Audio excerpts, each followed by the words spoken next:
Toată dragostea mea de odinioară, dacă sta într-o zi s-o adun, îmi încape într-o valijoară de carton, de amintiri și de fum.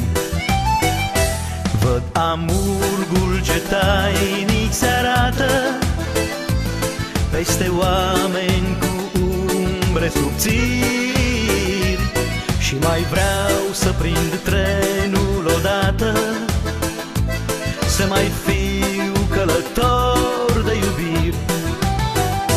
Tu ești ultimul tren pentru mine, tu ești ultima gară din drum, tu ești ultima șansă de bine, tu ești ultimul strop de parfum.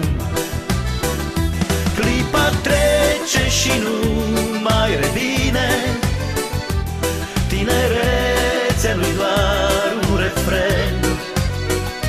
Câte trenuri trec pe lângă mine, doar al meu este ultimul tren.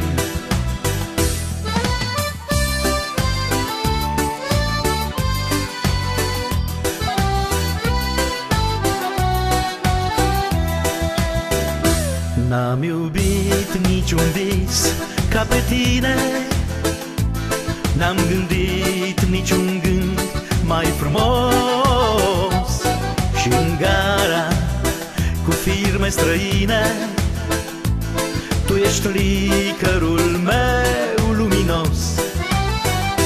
Pașii mei mai înceți se arată, dar alerg cât există un rost.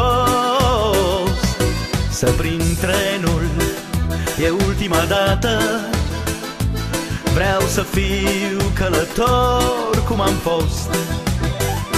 Tu ești ultimul tren pentru mine, tu ești ultima gară din drum, tu ești ultima șansă de bine, tu ești ultimul strop de parfum. Clipa trece și nu mai revine, tinerețea nu-i doar un refren. Câte trenuri trec pe lângă mine, doar al meu este ultimul tren. Doar al meu este ultimul tren, doar al meu este